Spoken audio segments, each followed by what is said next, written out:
Hey everyone, welcome to the Vanderbloemen Leadership Podcast, where we help you build, run, and keep great teams. Thanks for being here. Let's dive in.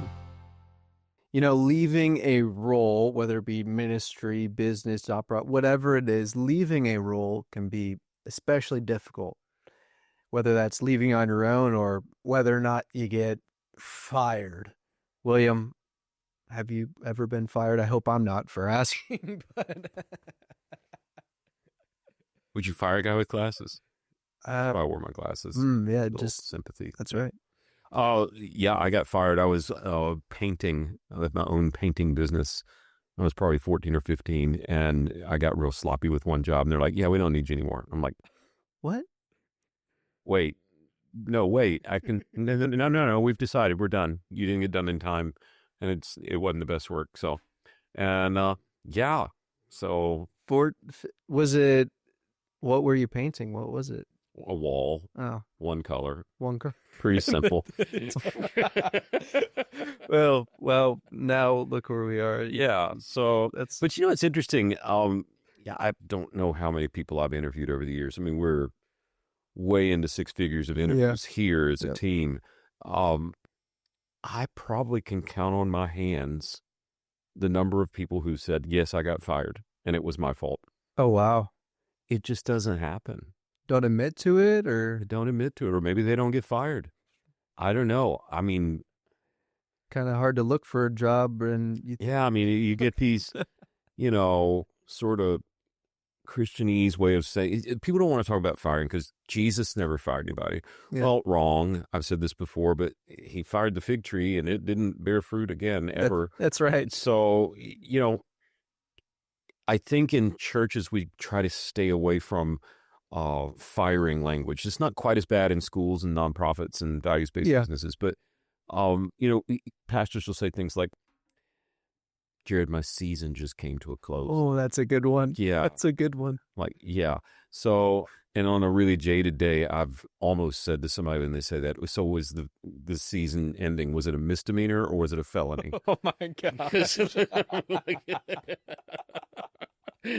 Aren't you telling me what really happened? Oh, that's so funny. Now, there are seasons, and some of them do come to a close, but come on, we're all broken. I got fired from painting job. So, just own it. Yep. And I was talking to a friend of mine who's a divorce counselor, and he was telling me, this was years ago, that the people who rebound from divorce are always the ones who spend a lot of time trying to figure out what part of the divorce was their fault. Yeah. And they never heal until they get to that part. That's so good. And I don't want to, that's a big giant thing to put out there when you're just talking about firing. But I think if you get fired and you try and put cosmetics on it or whatever, you're missing a huge opportunity. I mean, if you can figure out what was my part here, what did I do wrong? And how do I learn from it? Yep. Doesn't matter how bad your boss is. You could have one of the horrible bosses, but there's always something in a firing that you can learn. I should have done this differently. But, the first time we do anything wrong, what happens? Adam, why'd you eat that fruit? Well, that woman, the one you gave me, or she made me eat the fruit. Yeah. Why'd you eat the fruit, Eve? Well, the snake. He made me do it because their fault. Snakes are so persuasive. I want to hang out with them and listen to them and do what they say. No, we're forever passing the buck. It wasn't me. My mother grew, 3 boys. God bless her for raising 3 boys. And she said, who I really want to meet is this guy named Not Me, because he does everything. That's right. Who did that? Not me. Who did that? Not me. Yeah, you. If you've been fired and you haven't taken a long look in the mirror to say, what part of this was my fault and how do I learn through it and grow through it, you're missing a huge opportunity. You're also missing a wonderful chance in an interview to actually tell somebody you did get fired, and a good learning from that, and hopefully not because you stole money from the company or Now we got a real problem on our hands. But how you leave. Mm-hmm. We talked about firing and own it and learn from it and that sort of thing. But I think how you leave will often be remembered longer than anything you did while you were at your job. Wow. Yeah. Yeah, that's good. You can leave in a huff. You can leave, yelling and screaming. We had to let a guy go to church one time, and we weren't in social media at the time. This was in the dark ages, but he was just sending out emails and rah, rah, rah, rah, rah. And I called my dad, who was an attorney, not a pastor, and I said, hey, how's it going? How's it going? We got into this. And I said, this guy, he won't quit. And he said, William, he'll quit. He's just, I'm going to get in big trouble for saying this. We're going to have to cut this out right now. Dad said, I didn't say, he's just posting his 95 feces. Oh, how he left, I will remember forever. I don't know what he did while he was at work. Now, if you leave in a lovely fashion, people will remember that too. Yeah, that's really good. And so how you leave is going to get remembered longer than what you did while you were there. So it's just this is happening now. Yeah. So how am I going to be remembered for the way I act during this time? That's great. Quick sidebar here. When you are interviewing someone, when you're talking with someone for a position or a role, and they do bring up the fact that they have been fired, you view that as a plus? Depends on why. If they come to a realization and a self-awareness that it was their fault? Yeah, it still depends on what it is. Yeah. I realize, some of the horrible things that are happening to children. Yeah. I can't help you with that. Yeah. You and Jesus can get straight, but you're not working with kids again. Yep. Yeah, that's one example on the extreme end. If you're interviewing for a finance role and you embezzled money, like that's a, so it's not always a plus. Now, those are extreme examples. Yeah. What I do look for in an interview that's really, really, really uncommon is self-awareness. Yeah. And, what I can say now about the teenage painter is William is a 7 on the Enneagram. I would have done better with a wall that needed 52 colors than 1. Yeah. Oh, yeah, a bunch of colors. Hey, we'll get after this, but one boring color. I think it was called bone. Probably just plain. I know enough about myself now not to take a job that requires steady repetition, because I am more about next challenge, next new thing. And I learned that, and I learned it the hard way. So in the future, when I reopen the painting business, I just paid my little brothers to do the painting. And That's right. We talked a little bit about pastors being fired. There's a stat out there that I think says almost 1 in 3 pastors or something like that. I may be getting the numbers wrong, but about 1 in 3 pastors are fired from a job, and a lot of times it can come as a bit unexpected. What are some ways, maybe some maybe not red flags, but like some signs that something could be coming, and what to do when you feel like maybe there's something in the ahead, could be that moment could be in the near future? Yeah, well, if you're not keeping close accounts with somebody who will actually tell you the truth, then you got a problem. Here's the thing: if you're the headmaster of the school, if you're the CEO of the nonprofit, if you're especially the pastor of the church, people will lie to your face about how you're doing. You're doing great. Yeah. Everything's awesome. Yeah. Don't want to tell pastor something that could be unnerving. Yeah. So, I've got a old parishioner who took a new job as a CEO one time, and I asked him, he wanted my advice. And I said, why do you want my advice? He said, I'm scared to death of, you've heard the old saying, the first day you're the CEO is the last day you hear the truth. I said, no, I've never heard that. He said, yeah, it's true. Yeah. People won't take. So I would say if you're feeling like something bad could be coming on the job front, ask yourself, do I have people who are getting an objective read of how things are going, and am I getting real information about that? Yeah. So that would be one thing. Now, how do you prevent from getting to that point? On the one hand, you can't prevent it. The church is a funky thing. It can go sideways. You make the wrong group of people mad. And in an age where everybody's got a megaphone, you do everything right. Well, let's put it this way. You could do everything right and end up nailed to a tree. That's, very, very true. So, That's you could be the boss's son and do everything right and get nailed to a tree. So in some ways, you can't keep you from having. In other ways, there's some really simple things to do that can keep you from getting in the super hot water. Like I call them the red cards. Okay. In soccer or football, it's Yeah. yellow for problem. Red is like, nope. Do you know what the red cards are? And do you have firewalls put up where you're not going to hit those? Right. And it's different for everybody. But here's the common denominator among men and women that I know that have drawn the red card. You show me somebody who has gone and blown up their life. I can show you somebody who was really, really tired. Yeah, that's really good. Every single failure that I've seen, and we've seen a lot of them, you can draw a straight line back to overworked, to, I had a pastor who's a creative, so he's up late at night. Yeah. So he's a good friend. Sunday nights, he'll text me every now and then because that's when pastors are depressed. Yeah. Done the sermon, Yep. probably already Giving got it an wrong. email about how your shirt didn't match your pants. Yep. Or something like Sound was too loud. Yeah, exactly.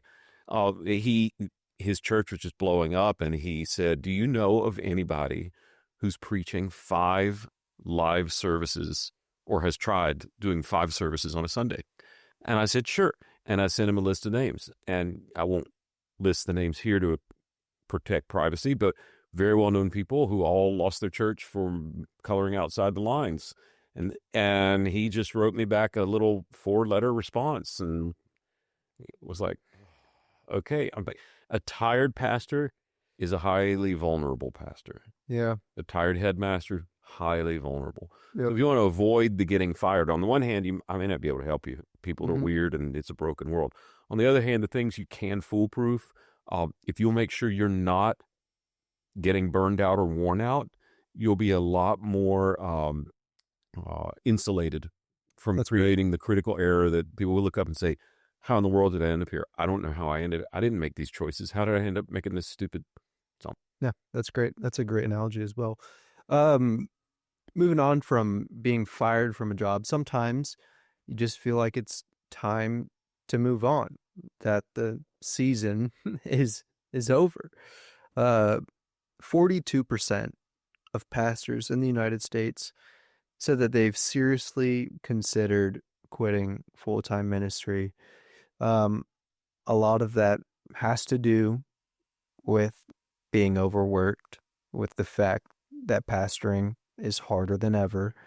What are some ways that, or maybe just give us some insights into that reality that a lot of pastors are facing? What are some ways that we can, make sure that that's not the case, and maybe even give some encouragement to those who are feeling that? The whole one study showed and another study showed and another. I don't know how much faith I put in those. There was a big, everybody's going to quit ministry thing that, was running around during the pandemic. Mm-hmm. Everybody didn't quit ministry. A whole lot of people did, but not everybody. Yeah. The 42% that said they were thinking of quitting, I'm guessing those are the people they asked on Monday. So that's fair. Monday is when pastors are in the gutter. I mean, it's just horrible. In fact, I told pastors for years, it used to be Monday was the day every pastor took off. Mm-hmm. And it was a new idea when I came out of seminary. When I left Princeton, it was like, I'm going to take Friday off. Well, why don't you take Monday off? And it's, well, I feel terrible on Monday because it's church, I'm down. And yeah, it'd be a great day to take off. And I'm not giving myself to my family when I feel like that. Yeah. My family's going to get a good day. Yeah, that's a great point. So, Monday's a horrible day. You spend a whole, and Billy Graham lost lots of weight when he went out preaching. It's a big toll, and you get up on a high, and followed by highs or lows. It's kind of somewhere in the, sort of manic spectrum. People who can get up to tell people this is what God says for your life and put their whole soul into it. After that, there's nothing left. Yeah, and you just feel terrible. So I would say if you're sensing your season is coming to a close, ask yourself first, am I tired right now? Yeah. Because if it is, seasons do end, and that's a call of God. And here's the thing, you're not going to miss God's call. That's really good. It just gets louder and louder and louder until you finally say, okay, what's C.S. Lewis call him? The hound of heaven. Okay, fine. I will submit to your, so you're not going to blow the chance to leave your job. Yeah. If you wait another day, if you wait until Tuesday. When we first started and I was taking all the calls, like my phone was the whole office. Yep. I actually had a voicemail prompt for Mondays that said, it's Monday. If you're thinking of quitting, call me on Tuesday. Yeah. Today's not a good day to talk. And during the workday, I'd leave that on. And I mean, it kind of is a joke, but people said, that was actually pretty good advice. So if you're thinking of quitting, you don't quit when you know it's going to be hard. Like if I have to quit a marathon, it won't be in mile 20. Yeah. It won't. Because I know mile 20 sucks. You hit the wall. It's happened to me 8 or 9 times now. And I will not during that 1 mile. If I have to crawl to mile marker 21, I'm getting to there. Yep. And so it's look forward to the places where you're going to be tired and say, I got to push through that. I'm not going to make a career move while I'm feeling that. Yeah, that's really good. A lot of pastors are maybe even would cite some of the financial, not the financial stress that a lot of times ministry can put on you. And I know you've said before and joked that you don't go into ministry for money, and if you do, it's for one of 2 reasons: either you're crooked or you're stupid. Dumb crook news. Yeah, it's true. It's true, but there is a reality too of like there is a lot of times for many who are in ministry a little bit of stress that finances can put on your day-to-day life. How big of a factor do you think that is in pastors, and like how much should they be weighing that sacrifice when leading in ministry, when thinking about going into ministry? Yeah. Maybe talk to that. Yeah, well, I think first and foremost, doesn't matter what job you have, if you outspend what you earn, you're never going to make it. Yeah. And, we used to require when you came to work here, you had to take Financial Peace University from Dave Ramsey. I can't outpay your spending habits. Mm-hmm. If I pay you more, you'll just keep spending more. So pastors should get paid well, but that's not going to help if they can't manage their own money. That's good. So, and here's the trick. I pastored churches that tended to be fairly affluent people, nice people. Yeah. But fairly affluent, community leaders, that sort of thing. So they're like, let's go do this for the weekend. Spend was way higher than my budget's spent. But I wanted to hang out with people. Yeah. So, some smart people just say, well, I can't roll with you. I'll see you at church, Yeah. Other churches make allowances to allow you to hang out with your people, but don't let the I don't make enough money become a line of victimhood for you. Yeah. Make sure you're controlling your own spending. Make sure you don't fall prey to the I'm going to live like all the people I'm doing my life with at the church. The chances are you're not making as much as they are. Yeah. So, yep. No. Good. But, and moving to another church just to get more pay, I mean, there's a tension there, Jared. Yeah. I used to say, just go, don't worry about the pay. But then you have kids, and you realize Paul, who didn't even have kids or a spouse, said, yeah, if a believer doesn't provide for his family, he's worse than an unbeliever. Yeah. So your first parish is your house, and you need to take care of them and provide. But just going for more money just to have some more money, man, if you don't have a good sense of call to a place, it doesn't matter what size check you get. It's not going to be enough to fill the hole. That's really good. That's really good. We talked even a little bit at the start and now too of moving on to new places and moving on from a job. When we are kind of go back to the beginning, when we are maybe a leader's been recently fired, and they are in need of a bounce back. They are in need of getting themselves back up on their feet, and moving on in life. What are just some mentalities that you think are really helpful for kind of that bounce back mentality of, hey, this reality has happened, but it's not the end of the world. Your life's not over. What are some things you think about that? Well, I mean, all of our work is interim work, right? Everything we're doing is just a placeholder till we get to the finish line, right? So I wouldn't get, too worked up about, oh my gosh, my life is over. If your entire identity was poured into your identity as pastor and you've been removed from your church, that's going to sting, because your phone's not going to ring. You're not going to get as many texts. People will move on to, a man goes the way of the earth and his place remembers him no more. That's like just the way it is. So if you've got identity issues tied into your job, that's something you really ought to work on. It can't be that defining for you. If on the other hand, you are feeling hurt and everything's over, but it's not an identity issue, I would just say the best thing you can do is just keep putting one foot in front of the other. You don't have to make the next career move to make your career make sense. You can just go get a job. I need to provide for my family, and I need to get back on my feet and heal up a little bit. I'm going to go get a job at Starbucks or what, but get something that leaves your resume with some continuity. Yeah. And try your best to make it a job you can stay at for a little while. So you don't have this jagged bounce around and, if you get fired, again, there can be reasons you get fired that are going to leave you pretty wounded. But most of the time, if you get fired, you can come out of it stronger. It may require taking a job that's not your normal career field for a while and for a season, but take a job. Don't just wait on the next best thing to come along, and certainly don't expect the church or school or nonprofit to just keep carrying your paycheck until you figure out what to do with your life. Yeah, that's really good. That's really good. Well, just kind of as we close today, are there any final encouragements, word of advice for those who maybe are coming out of a ministry transition or like currently in a transition ministry and,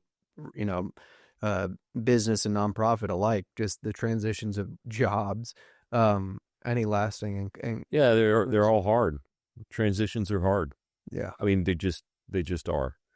I will say I've had the good fortune professionally to have jobs that are completely unrelated, but have layered upon one another, where I could never do what I'm doing now had I not spent time studying search. I would never be able to do what I do now had I not gone into the business world for a while. I would never be able to do what I do now had I not been a pastor and sat in their seat.